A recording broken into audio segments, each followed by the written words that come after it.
보행 연습, 돌기민, 은행나무.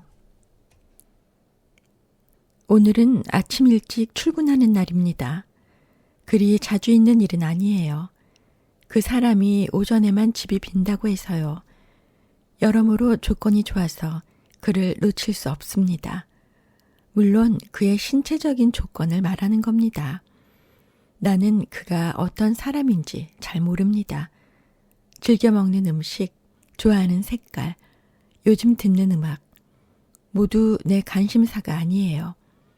고작해야 채팅창으로 몇 마디 말만 주고받다 약속을 잡은 것뿐입니다. 반반하게 생긴 27세 남성이고 키는 173cm, 몸무게는 65kg입니다. 그리고 돛 길이가 18cm를 넘는다고 했습니다. 내가 가진 정보는 이것뿐입니다. 아, 하나 더 있습니다. 그는 16층짜리 아파트 꼭대기에 살아요. 지하철을 타고 거길 찾아가는 중입니다. 자리에 얌전하게 앉아 있어요. 얼마나 다행인지 몰라요. 너무 기뻐서 눈물을 찔끔 흘릴 것 같습니다. 벌떼처럼 득실거리는 인간들 틈에 끼어 손잡이에 대롱대롱 매달린 채 실려가는 처지는 아무리 좋게 생각해도 역겹거든요. 지금처럼 컨디션이 저조한 날에는 두 다리만으로 중심을 잡기가 더욱 힘듭니다. 그래도 버스보단 지하철이 훨씬 나아요. 버스에서는 넘어지지 않는 게 기적입니다. 버스는 나를 철창에 가두고 막무가내로 뒤흔듭니다. 내가 이곳에 정착한 지 2, 3년 정도 됐을 때였던가요? 나는 딱히 갈 곳도 없으면서 늦게까지 길거리를 돌아다니다가 아무 성과 없이 지쳐버린 몸을 질질 끌고 버스 정류장으로 갔습니다. 아니, 무작정 가야만 했습니다. 버스 타고 집에 갈 계획이 없었는데도요. 당시에는 지하철이 끊기는 줄 몰랐습니다. 그리고 인간이 택시를 잡는 모습을 몇 번 보긴 했지만 막상 시도해보려니 두려움이 앞섰습니다. 기사가 볼 수 있도록 한쪽 팔을 들어 올리기가 몹시 부담스러웠어요. 누가 내 팔의 생김새를 빤히 쳐다본다니 상상만 해도 머리털이 곤두서던 시절이었습니다. 솔직히 지금도 같은 이유로 택시를 못 탑니다. 실제로 택시를 한번 타보려고 큰맘 먹고 도로 쪽으로 손을 내밀었다가 팔뚝에서 발톱이 돋는 바람에 눈이 후둥그레진 기사가 핸들을 꺾고 도망친 적이 있어요. 나는 택시에서 영영 도망쳤습니다. 그런데 버스에는 가파른 계단이 있더군요. 그땐 저상 버스가 도입되기 전이었어요. 예상보다 훨씬 턱이 높아서 내가 과연 올라갈 수 있을까 걱정했습니다. 이전까지 연습 대상으로 삼았던 계단들은 하나같이 디딤판과 첼판이 자잘했거든요. 나는 어쩔 수 없이 가까스로 중력을 이겨내고 버스 안으로 들어갔습니다. 뼈대가 폭삭 무너지는 줄 알았습니다. 그래도 나름대로 성취감을 느꼈어요. 이제 교통비를 지불하고 빈자리를 물색하는 일만 남았다고 생각했습니다.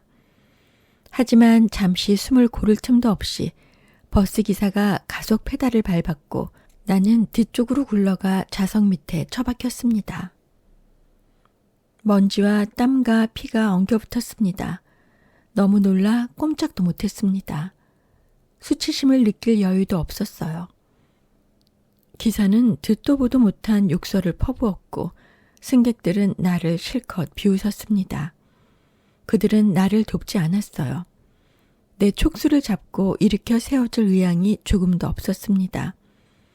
나는 연민을 느끼기 어려운 몰골이었습니다. 사람다운 형태를 유지하는 고도의 집중력이 흐트러지고 말아서 팔다리가 뒤틀리고 몸통이 풍선처럼 부풀었거든요. 다들 이렇게 생각했을 겁니다.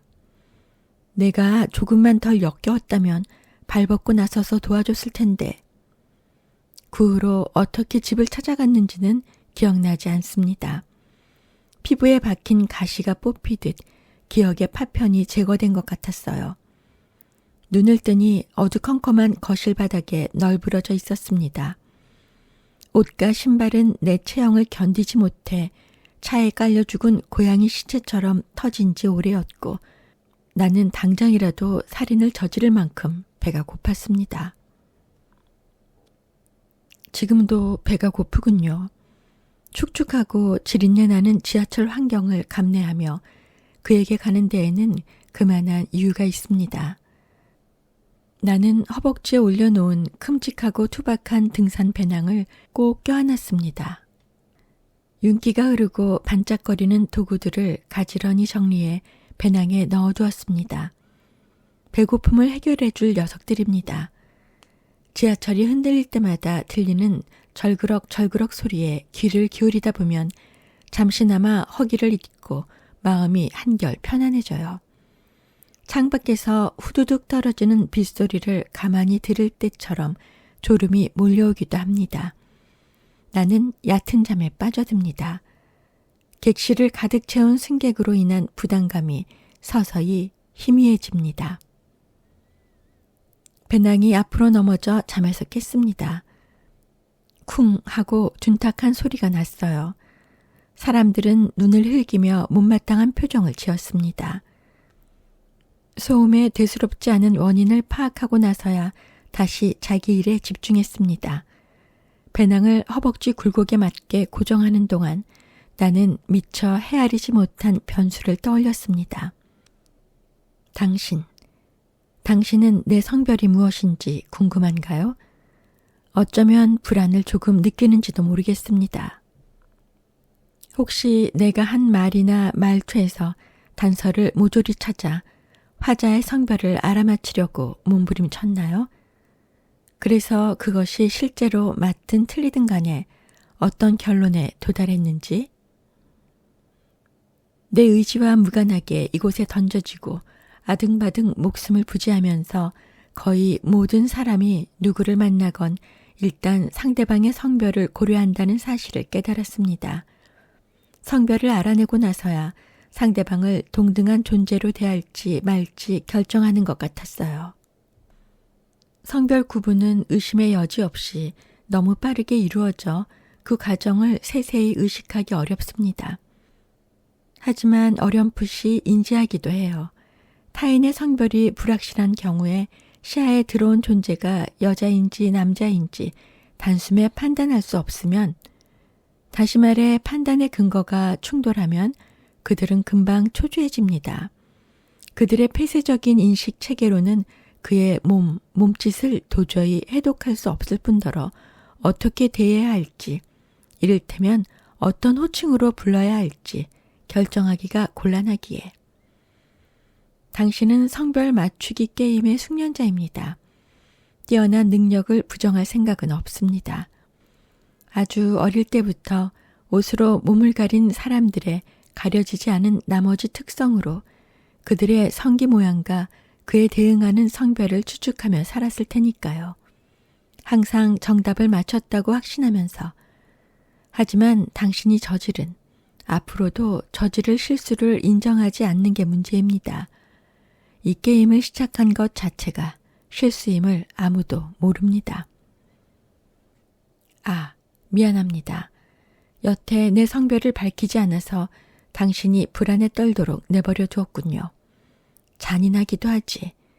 그럼 이제 불안을 해소해드리겠습니다. 지금 막 해소해드릴 참입니다. 해소해드릴까요? 하하하, 해소해드리겠습니다. 해소해드리고 말고요. 나는 여자입니다. 적어도 지하철을 타고 그 사람 집에 가서 일을 처리할 때까지는 여자일 것입니다. 내가 여자라니 무슨 뜻일까요? 여자처럼 꾸미고 행동해야 한다는 의미입니다. 누가 시키지도 않았는데 나는 기꺼이 의무를 짊어집니다. 내게 주어진 역할을 제대로 수행하지 못하면 한낱 괴물 나부랭이로 취급받으니까요. 괴물이 되지 않게 노력하기. 여기에 나의 일과 생존이 걸려 있습니다. 듣고 있습니까? 내 말에 주목해 주세요.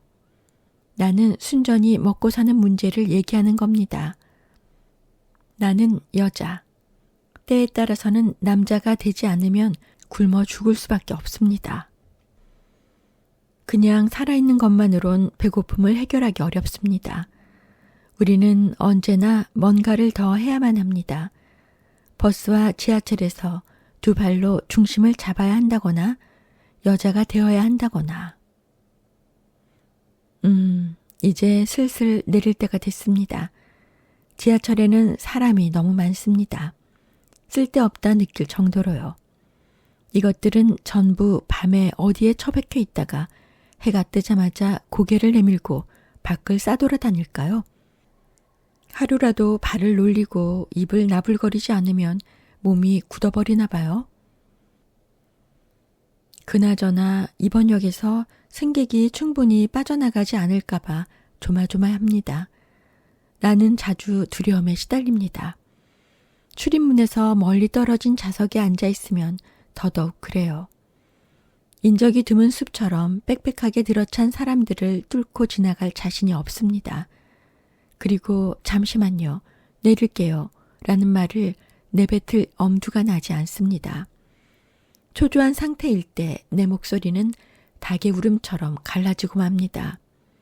인간답지 않은 괴성으로 변질되어 성대의 떨림, 입과 혀의 움직임에 몰두해 인간의 목소리 비슷한 것을 입 밖에 낸다 해도 의도했든 의도하지 않았든 사람들이 내 말을 무시하고 길을 비켜주지 않으면 나는 꼼짝없이 열차에 갇히게 됩니다.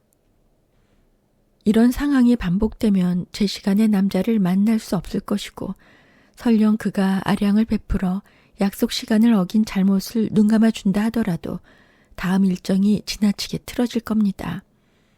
나는 오늘 하루를 망쳐버릴지도 모릅니다. 아, 나는 지금 너무 겁이 납니다. 미안합니다.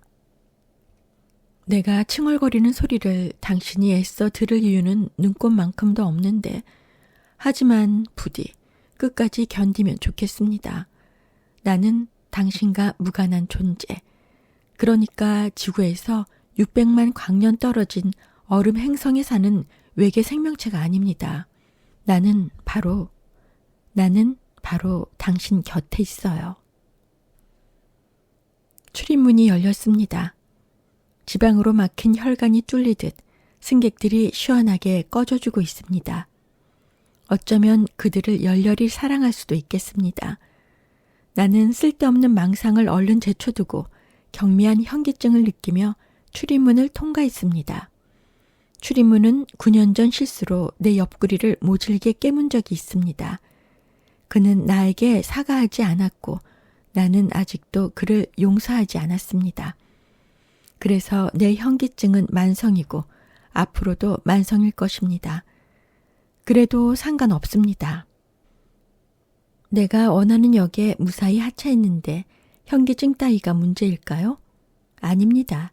그건 전혀 문제가 되지 않습니다. 문제는 140여 개에 달하는 계단입니다. 지하철을 갈아타려면 꼭 내려가야만 하는 저 계단은 나를 죽일 듯이 노려보고 있습니다. 여기엔 나를 구원해줄 엘리베이터가 없습니다. 사람들은 되도록 황급하게 계단을 내려가면서 본의 아니게 나를 지옥 같은 구덩이로 몰아넣었습니다. 평상시라면 숨이 가빠지고 발바닥이 조금 짓무르긴 하겠지만 비교적 가뿐하게 계단을 이용할 수 있었을 겁니다. 그런데 오늘은 금방이라도 천둥 번개가 치고 장대비가 쏟아질 것처럼 날씨가 잔뜩 흐립니다. 궂은 날씨는 나에게 치명적이에요. 중력이 나를 6배쯤 강하게 끌어당깁니다. 그래도 방법이 없지는 않습니다.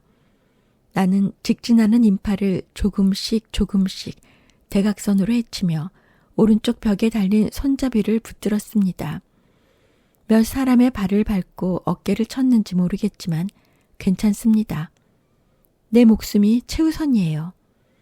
저들은 나처럼 연약한 새끼가 살짝 밀치고 지나가면 입에서 욕지거리가 튀어나오고 몸의 균형이 다소 틀어질 뿐 계단 밑으로 떨어져 머리가 깨질 일은 없을 겁니다.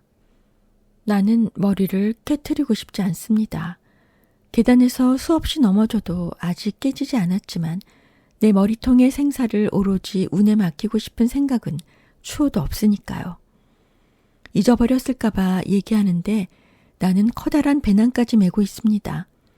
무게는 못해도 10kg은 될 겁니다.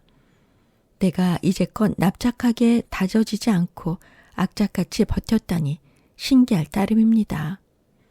바퀴 달린 여행 가방이 더 나을까요? 글쎄요, 잘 모르겠습니다. 어쨌든 당신의 진심 어린 응원과 튼튼한 손잡이 덕분에 매끈한 바닥에 무사히 두 발을 디뎠습니다. 발가락이 녹아 뭉툭해진 발을 복구할 시간이 필요하지만 말입니다. 나는 구석진 벽에 기대 양말을 벗고 발에서 깜찍한 발가락을 힘주어 꺼내 꼼지락거렸습니다. 여러 번 심호흡한 뒤에 다시 지하철로 뛰어들었어요. 늙은 인간들과 함께 엘리베이터를 타고 지상으로 올라가는 중입니다. 빗소리가 점점 가까워지고 있습니다.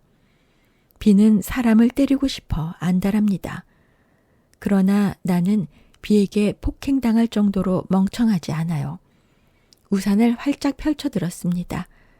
눅눅한 공기가 코를 찔렀습니다. 지도를 확인하며 앞길로 가로막는 공기를 내 몸의 면적만큼 뚫기 시작했습니다. 때때로 공기는 빈척하는데 실증을 느끼나 봐요. 피부로 암벽을 갉으며 걷는 기분입니다. 사람들은 저마다 우산을 하나씩 들고 철퍽철퍽 내 곁을 스쳐갑니다. 나도 그들을 성실하지만 어설프게 지나칩니다. 그들은 날씨가 맑을 때보다 주변 사람에게 더 무관심합니다. 빨리 집에 가고 싶어 그런 걸까요? 대체로 앞만 쳐다보고 갑니다. 계속 그렇게 무관심해 주세요. 내가 관심받고 싶어 할 때만 관심을 가지세요. 비에 젖은 우중충한 건물도 내게서 멀어집니다. 나도 건물이 귀찮아하지 않도록 자리를 비켜줍니다. 반들반들해진 자동차는 시커먼 빗물을 가르며 미끄러지고요. 신호등은 그를 이따금 제지합니다. 그러나 녀석은 14년 전에 나를 제지하지는 못했습니다. 나는 뭣도 모르고 빨간불에 도로를 건너다가 앙증맞은 차에 무자비하게 치이고 밟혔습니다. 그때부터 횡단 자체를 못하게 됐습니다. 덕분에 교통사고로 저승에 갈 확률은 많이 낮아졌어요. 하하. 어디에요? 메시지가 왔습니다. 거의 다 왔어요.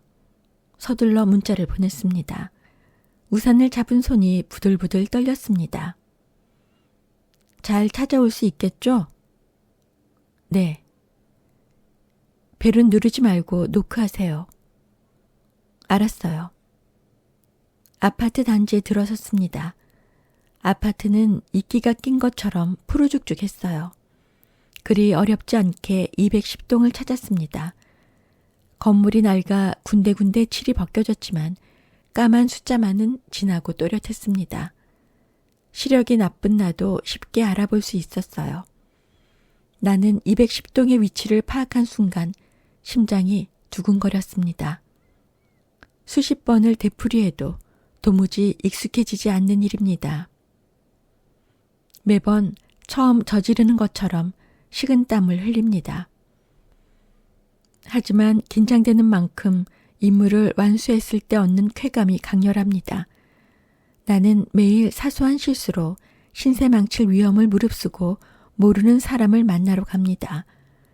그래서 나의 일에는 치밀한 계획이 필요합니다. 예상치 못한 사건이 벌어지더라도 발빠르게 대처해야 합니다. 우산을 접어 물기를 털고 당당한 걸음으로 210동 현관을 지나 엘리베이터 앞까지 걸어갔습니다. 열린 버튼을 누르려는데 새빨간 글자가 눈에 띄었습니다. 실은 너무 작아서 코끝이 닿을 듯 얼굴을 가까이 들이밀어야 했습니다만 숫자 밑에 표시된 불빛이 무엇을 의미하는지는 이미 알고 있습니다. 엘리베이터의 기능을 점검하는 중이니 계단으로 꺼지거나 하염없이 기다리라는 뜻이었죠. 머릿속을 허겁지겁 뒤졌습니다. 아파트 16층까지 계단으로 올라가야 하는 상황에서 꺼낼 수 있는 기똥찬 전략은 없었습니다. 애꿎은 머리카락만 쥐어뜯다가 결국 그에게 도움을 청하기로 했습니다. 손가락이 떨려서 문자를 몇 번이나 지었다 다시 썼는지 몰라요. 저 엘리베이터 점검 중인데요. 아, 그래요? 몰랐네요. 계단으로 오세요. 이 인간을 물불 안 가리고 갈기갈기 찢어 죽이고 싶은 충동을 간신히 억눌렀습니다. 누가 계단의 존재를 모르나요? 그러니 이럴 때일수록 침착하게 움직여야 합니다. 섣부른 행동은 금물이에요. 신중, 또 신중. 그것이 나의 오래된 신조입니다.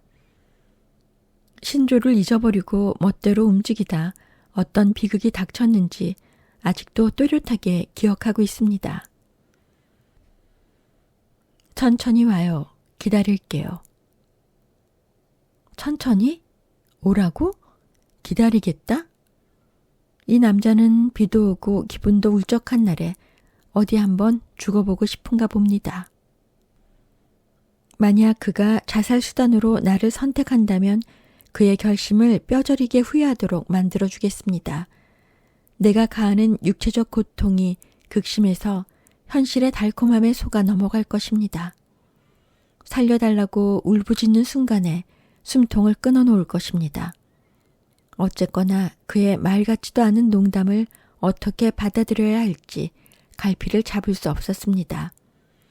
1층까진 바라지도 않고 8층까지만 내려와 나를 업고 집으로 가달라고 부탁하면 어떨까요? 아니, 뒤에서 밀어주기만 해도 적잖은 도움이 될 것입니다. 그것도 아니라면 근처에 있는 모텔에 가자고 제안해 볼까요? 좋습니다. 이 새끼는 내 말을 귓등으로도 듣지 않았습니다. 올라오기 싫으면 그냥 오지 말라는 투였어요. 그러니 반드시 그의 집에 가야만 합니다. 그가 침대에 드러누워 코딱지파고 엉덩이나 긁고 있는 방에 쳐들어가야만 해요. 나를 악랄하게 조롱한 이상 그는 내 소나기를 벗어나선 안 됩니다. 절대로. 서늘하고 날카로운 계단을 한 발 한 발 오르기 시작했습니다. 물길을 찾아 뿌리를 뻗는 식물처럼 계단 손잡이에 손가락을 칭칭 감으면서 그러거나 말거나 계단은 꿈쩍도 하지 않고 에스컬레이터를 반만 닮았다면 나를 집요하게 공격했습니다. 내가 무슨 수를 쓰든 넌 어차피 나가 떨어지게 돼 있어. 계단 새끼가 자신만만하게 조잘됐습니다. 그런데 나는 인정머리 없는 계단뿐 아니라 땅구멍에서 찔끔찔끔 돋아나는 땀방울까지 상대해야 했습니다. 처음에는 시내의 물줄기처럼 가늘던 땀이 어느새 강과 바다가 되어 온몸을 흠뻑 적셨습니다. 머리카락이 뺨과 목덜미에 쩍쩍 들러붙어 떨어질 생각조차 않는군요. 배낭끈에 짓눌린 어깨는 또 어떻고요. 계단을 박차고 올라갈 때마다 끊어질 것 같은 발목과 무릎 얘기를 꺼내면 입만 아플 뿐이에요. 이 세상에 내 편이라고는 없어요. 내 몸은 나를 배신할 기회를 호시탐탐 노리는 아주 괘씸한 녀석입니다. 나는 이제 똑똑히 알아요. 2번 다시 속지 않습니다. 평소에는 나를 위하는 척, 오직 나만을 위해 봉사하는 척하지만 틈만 나면 주인의 뒤통수를 보기 좋게 후려친단 말입니다. 망할 몸뚱이는 고통만 유발하는 거추장스러운 짐짝일 때가 많아요. 위쪽 계단으로 몸을 잡아끄는 내 모습이 참으로 우스꽝스럽습니다. 도저히 안 되겠습니다. 잠시 쉬어가야겠어요. 층계참에 주저앉아 목구멍 뒤로 넘어가려는 숨을 겨우 앞으로 가져왔습니다. 거친 호흡을 가라앉히고 배낭을 열어 영롱한 2리터짜리 물통을 하나 꺼내들었어요. 기지개를 켜듯 턱을 활짝 벌려 몸통을 입에다 꽂아버렸습니다. 평생을 물속에서 지내는 생명체도 나만큼 물을 빨리 들이켜진 못할 겁니다. 텅 빈 물통을 배낭에 집어넣었는데 새로운 메시지가 도착했습니다. 얼마나 올라왔어요? 6층. 땀이 많은 편이에요? 저 땀 냄새 싫어하는데. 아, 어차피 여기서 씻으면 되니까 상관없겠네요. 오자마자 씻어요. 네. 아파트 주차장에 자리 잡고 다리를 구부린다. 16층 창문까지 가뿐하게 점프한다. 유리를 깨고 그의 집으로 쳐들어간다. 나는 망할 놈의 모가지를 비트는 상상에 빠져들었습니다. 하지만 죽처럼 퍼져버린 몸을 다시 일으키는데 아무런 도움이 되지 않았어요. 한숨을 토하며 족쇄 같은 배낭을 짊어졌습니다. 계단을 다시 오를 수밖에 없습니다. 10층을 지날 무렵부터 덫에 걸린 짐승처럼 울부짖으며 계단을 기어 올라가다시피 했습니다. 몸을 제대로 가눌 수 없었어요. 몸이 내 통제력을 벗어났습니다. 평형을 유지하는 신체 기능이 망가진 것 같습니다. 땅구멍이 막혔는지 더 이상 땀은 나지 않고 땀이 말라붙어 생긴 끈끈한 막이 몸을 뒤덮었습니다. 이제 6층만 더 올라가면 된다. 씨발, 6층은 아무것도 아니다. 정신을 놓지 않으려고 자기 암시에 필사적으로 매달렸습니다.